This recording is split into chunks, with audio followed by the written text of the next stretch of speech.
एक समय की बात है, किसी गांव में एक भिखारी रहता था। खाने की तलब में वह हर दिन घने जंगल को पार करके किसी न किसी के घर भिक्षा लेने जाया करता था। आज भी इसी तरह वह भिक्षा लेकर अपने घर की तरफ जा रहा था, लेकिन वह आज बहुत खुश था। उसने फटे हुए जूते भी पहने हुए थे। वह खुशी में गुनगुनाते हुए जंगल के रास्ते अपने घर को लौट रहा था। उसी जंगल में एक राजा भी था, जो अपने हालात से बहुत दुखी था और महल से भागकर वहां आराम कर रहा था। तभी राजा की नज़र उस भिखारी पर पड़ी। भिखारी को इतना खुश देखकर वह सोचने को मजबूर हो गया कि इस इंसान के पास कुछ नहीं है। फटे हुए कपड़े व पैरों में कटे फटे जूते होने के बावजूद भी यह कितना खुश है, और एक मैं हूँ जो दिन रात एक करके अपनी प्रजा और परिवार वालों की सेवा करता हूँ। लेकिन इसके बाद भी वो लोग खुश नहीं होते हैं। उन सभी को सिर्फ मेरी राजगद्दी चाहिए, और इसके लिए वे मुझे मरवाने के षड्यंत्र भी रच रहे हैं। दरअसल राजा ने एक दिन अपने महल में कुछ पहरेदारों को बात करते हुए सुन लिया था। वो आपस में बात कर रहे थे कि जैसे ही यह राजा मर जाएगा, उनकी आंखों का कांटा साफ हो जाएगा। वही राजा की पत्नी बहुत पहले से ही उसे और राजमहल को छोड़कर जा चुकी थी। राजा को कोई पुत्र भी नहीं था, इस वजह से उसके पास अपना कोई उत्तराधिकारी भी नहीं था। जिस दिन से राजा ने अपने खिलाफ इस षड्यंत्र के बारे में सुना, तब से वह बहुत ही सावधान रहने लगा था। इतना ही नहीं, एक दिन राजा के खाने में उसके भाई ने जहर मिलवा दिया था, जिसके बारे में राजा को भनक भी नहीं थी। वो तो राजा जब खाना खाने बैठा तो अचानक एक बिल्ली ने आकर वो खाना खा लिया, और कुछ देर बाद वो बिल्ली वहीं मर गई। इस घटना के बाद से राजा अपने खिलाफ हो रहे षड्यंत्र के प्रति बेहद सतर्क हो गया था। उसने अपने भाई से कहा कि उसके मरने के बाद वह ही राजा बनेगा, इसलिए उसे राज्य की सारी जानकारी रखनी चाहिए। इसी वजह से एक दिन इन्हीं सब बातों से परेशान होकर राजा ने महल छोड़ दिया और बिना किसी को बताए वहां से भागकर वह उस जंगल में आ गया था। वह जंगल उसके नगरी से बहुत दूर था, इस वजह से उसे वहां कोई पहचान भी नहीं सकता था। राजा जल्दी जल्दी में महल से भागा था, इसलिए उसने सुंदर मोतियों की एक माला, जड़ी हुए जूते, कीमती कपड़े और हाथों में सोने की अंगूठियां भी पहनी हुई थी। जब भिखारी ने राजा को देखा तो वह थोड़ा पीछे हट गया और सोचने लगा कि मैंने तो कटे फटे कपड़े और जूते पहने हुए हैं। भीख ना मिले तो मैं भूखा ही रह जाऊं, लेकिन इसके तो ठाट बाट ही अलग है। यह कितना खुशनसीब है कि इसने हीरे जवाहरात, सुंदर कपड़े और जूते पहने हुए हैं, लेकिन इसके बाद भी यह खुश नज़र नहीं आ रहा है। उसने सोचा, चलो इस शख्स से ही उसके खुश ना होने की वजह पूछता हूँ। भिखारी राजा के पास पहुँचा और उसे राम राम बोला। राजा ने भी भिखारी को राम राम का जवाब दिया। भिखारी ने कहा, आप तो बहुत अमीर परिवार के लगते हैं, शायद आप कहीं के राजा हैं। राजा ने कहा, हाँ सही बोले तुम, मैं सूरतगढ़ का राजा हूँ और अपना राज अपने भाई को देकर यहाँ पर आ गया हूँ। मेरे घर वाले दौलत के चक्कर में मुझे मरवाने का षड्यंत्र कर रहे थे, उसी से बचने के लिए मैं यहाँ पर मन की शांति के लिए आया हूँ। काफ़ी दिनों से मैं ऐसी हालत में हूँ, मेरी लंबी दाढ़ी देखकर लोग मुझे भगा देते हैं।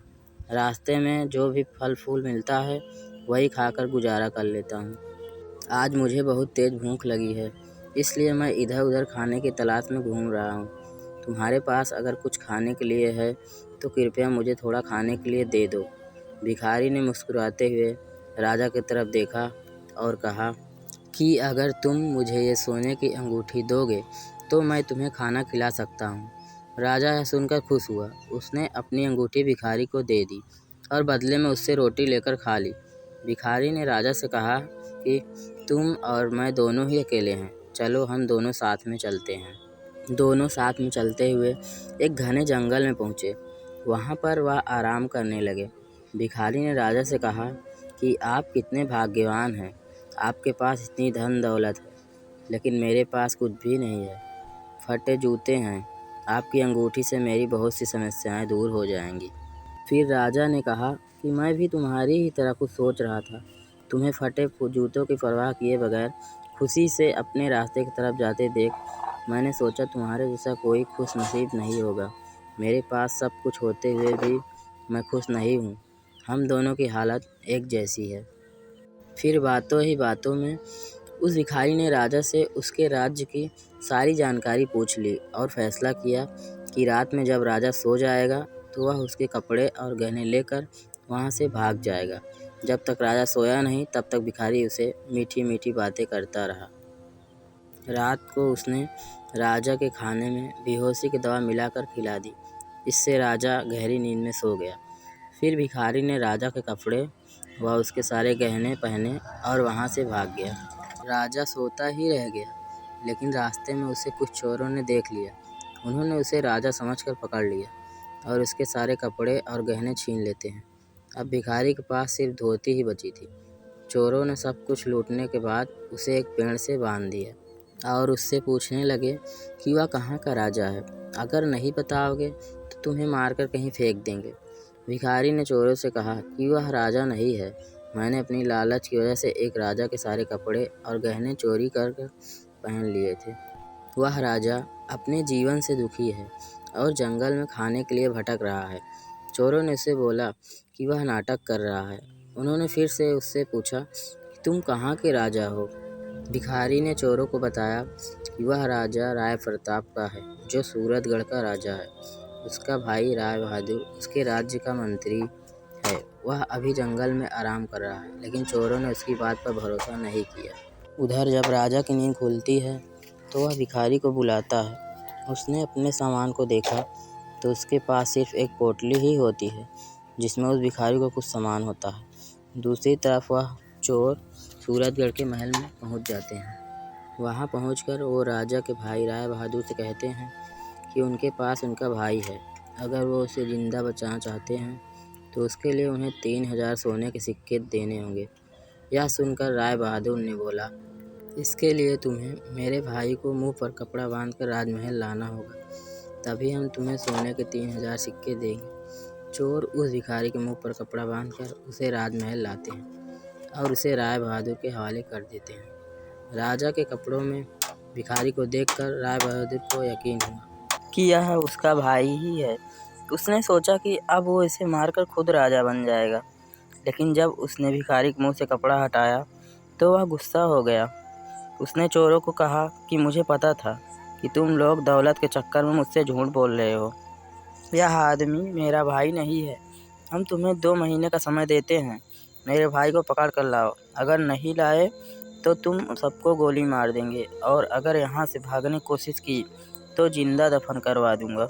यह सुनकर सभी चोर बहुत डर गए और मौका मिलते ही वहाँ से भाग गए। रास्ते में उन्होंने भिखारी से कहा कि तुम सही थे, अब हमें बताओ वह असली राजा कहाँ पर है, फिर तुम्हें भी फिरौती के धन में हिस्सा देंगे। भिखारी ने बताया कि उसने राजा को इसी जंगल में छोड़ा था, लेकिन बहुत ढूंढने के बाद भी राजा उन्हें नहीं मिला। वही नींद से जागने के बाद जब राजा को भिखारी की सारी हरकत समझ आती है तो उसे बहुत दुख होता है। उसने सोचा अब उसे कहीं जाकर अपने खाने के लिए इंतजाम करना होगा, वरना वह भूख से ही मर जाएगा। कई दिनों तक राजा भूखा प्यासा ही चलता रहा और रूखा सूखा जो मिलता वही खा लेता।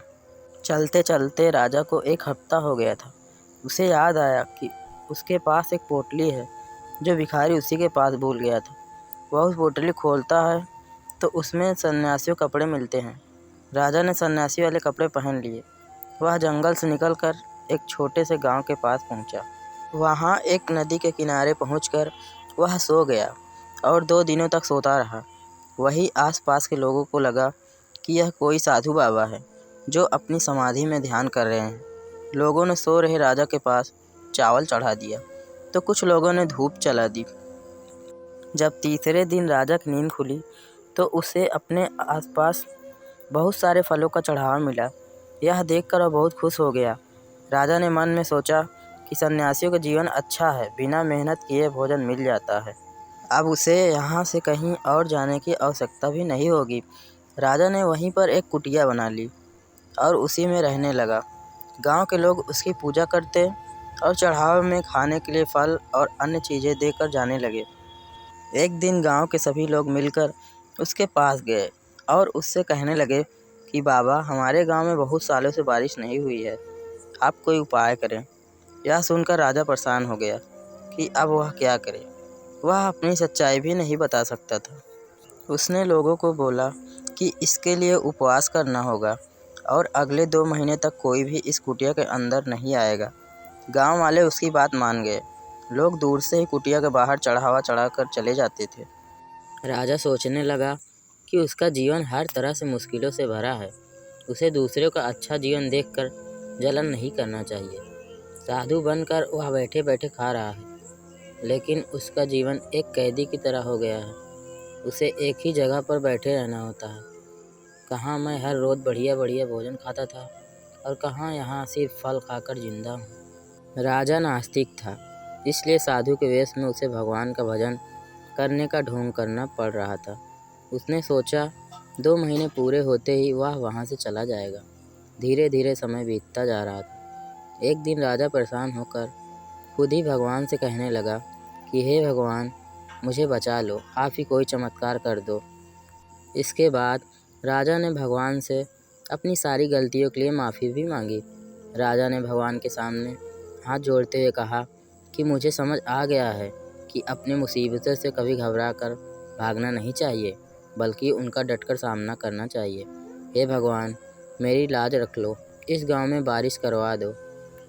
वहीं गांव के लोग रोज़ाना कुटिया के बाहर आते, भजन कीर्तन करते और दूर से चढ़ावा चढ़ाकर घर को लौट जाते थे। इसी तरह 2 महीने पूरे होने वाले होते हैं। तभी एक दिन गांव के लोग दौड़े दौड़े राजा के पास आते हैं और कहते हैं कि बाबा, आप तो महान हैं, उनके गांव में बारिश हुई है। राजा कहने लगा, अब मुझे इजाज़त दो, मैं यहाँ से जाना चाहता हूँ। लेकिन लोगों ने उन्हें रोक लिया। लोगों ने कहा कि वे एक आदमी भेजेंगे जो उनकी सेवा किया करेगा। राजा ने भी सोचा, चलो ठीक है, आगे जो होगा देखा जाएगा, और वहीं पर रहने लगा। कुछ समय बाद वह भिखारी और चोर भी राजा को ढूंढते ढूंढते उसी गांव में आ गए। उन्होंने वहां के लोगों से उस चमत्कारी बाबा के बारे में सुना, जो लोगों की समस्याओं को दूर करने के उपाय बताता है। जब ये लोग उस बाबा से मिले तो राजा और भिखारी एक दूसरे को पहचान जाते हैं, लेकिन वे चोरों को इसका पता नहीं चलने देते हैं। फिर बाबा के भेष में राजा ने उनसे पूछा कि तुम लोग कहाँ से आए हो। इसके बाद भिखारी ने राजा को सारी सच्चाई बताई कि मैंने लालच में आपके सारे कपड़े और जेवर पहन लिए थे, लेकिन उन्हें पहनने के तुरंत ही मेरे पीछे चोर पड़ गए। उन चोरों ने मुझे लूट लिया और पूछताछ करने लगे कि कौन हो, कहाँ से आए हो। तो मैंने खुद को आपके बारे में बताते हुए आपके राज्य की सारी जानकारी दे दी।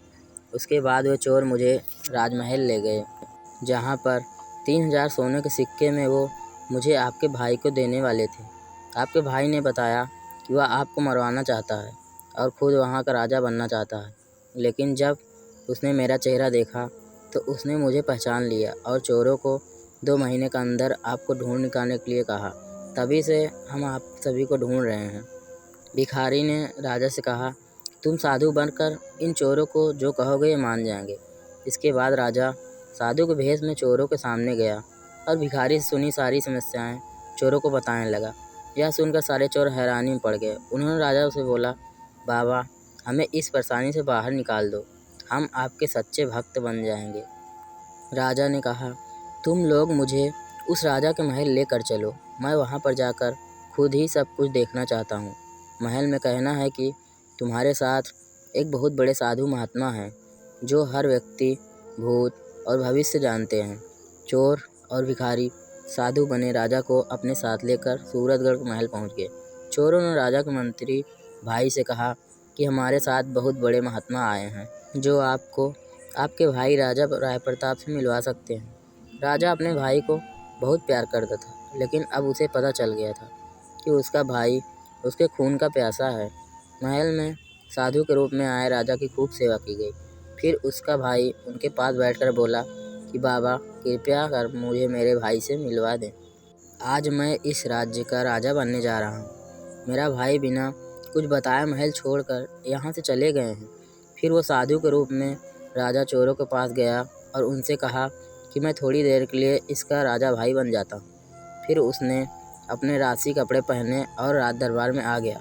यह देखकर पूरी प्रजा हैरान थी। सभी लोग राजा को वापस आया देखकर उसकी जय जयकार करने लगे। उन्होंने राजा से पूछा कि वह इतने दिनों तक कहाँ पर थे। वही राजा का भाई यह सब देखकर हैरान था। वह लोगों से कहने लगा कि यह उसका राजा भाई नहीं है, बल्कि यह तो एक साधु है, जिसने थोड़ी देर के लिए मुझे अपना भाई के रूप में मिलवाया है, वह अभी अपने असली रूप में आ जाएंगे और बाबा बन जाएंगे। राजा ने भी सभी को समझाते हुए कहा, मैं थोड़ी ही देर में अपने असली रूप में आ जाऊंगा। इसके बाद सभी लोग राजा के भाई का राज्याभिषेक करने लगे। वह जैसे ही राजा की गद्दी पर बैठने वाला था, वैसे ही साधु बने राजा ने कहा, मैं खुद अपने भाई को राजा बनाना चाहता था, लेकिन एक दिन मैंने महल में लोगों को मेरे खिलाफ हो रही साजिश के बारे में बात करते हुए सुन लिया था। मुझे कभी भी यह नहीं पता चल सका कि इन सब के पीछे मेरे अपने ही भाई का हाथ है। अगर मेरा भाई मुझसे अपने राजा बनने की बात कहता तो मैं खुशी खुशी उसे राजा बना देता, लेकिन इसने मुझे जहर देकर मारने का प्रयास किया। पर जिस पर भगवान का साया हो उसका कुछ नहीं बिगड़ता। यह सुनकर राजा का भाई राय बहादुर बोलने लगा कि यह साधु कुछ भी अनसराफ बोल रहा है या हमें ठगने का प्रयास कर रहा है। उसने राजा को धमकी देते हुए कहा कि तुम यहाँ से जल्दी से दफ़ा हो जाओ, वरना तुम्हें धक्के मारकर महल से बाहर निकाल देंगे। राजा का एक वफादार सेवक था। साधु बने राजा की बातें सुनकर वह रोने लगा। रोते हुए उसने बोला, मैंने आपको पहचान लिया है, आप ही हमारे असली राजा हैं। मुझे क्षमा कर दें, मैंने ही आपके खाने में जहर मिलाया था। इसके बदले में मुझे आपके भाई ने 1000 सोने के सिक्के देने का वादा किया था। आप मुझे माफ़ कर दो, मैं आपका असली गुनहगार हूँ और इसके लिए आप मुझे जो भी सज़ा देंगे मैं उसके लिए तैयार हूँ। अब राजा के जीवन की सारी सच्चाई पूरी प्रजा को पता चल गई थी। सभी लोग राजा के मंत्री भाई को घृणा की नज़रों से देख रहे थे। राजा ने अपने महल के मंत्रियों को आदेश दिया कि वह अपने महल से अपने भाई को बेदखल करा रहा है। उसे आज ही 1 साल के लिए यह राज्य छोड़कर जाना होगा। जब उसे अपनी गलती का एहसास हो जाएगा तो वह महल में वापस आकर मेरे साथ काम करने का अधिकारी बन सकेगा। एक बार फिर से राजा राय प्रताप को अपने राज्य की राजगद्दी मिल गई और वह फिर से अपनी प्रजा की सेवा करने लगे। राजा ने भिखारी को अपने महल का मंत्री बना दिया और चोरों को भी महल में माली का काम दिया। 1 साल बीतने के बाद राजा का भाई भी महल वापस आ गया। उसे अपनी गलती का एहसास हो गया था। महल वापस आकर उसने अपने भाई से माफ़ी मांगी और पूरे कर्तव्य से अपना काम करने का वचन दिया। राजा ने फिर से उसे महल में उसका स्थान वापस दे दिया। ये कहानी आपको कैसी लगी हमें कमेंट करके ज़रूर बताएं। वीडियो को लाइक कर दीजिए और इसी तरह की कहानी लगातार देखने के लिए चैनल को सब्सक्राइब करके घंटी को दबाकर ऑल पर सेट कर लीजिए, ताकि आने वाली वीडियो का नोटिफिकेशन आपके पास तुरंत पहुंचे। मैं मिलता हूं आपसे अगली वीडियो में, तब तक के लिए धन्यवाद।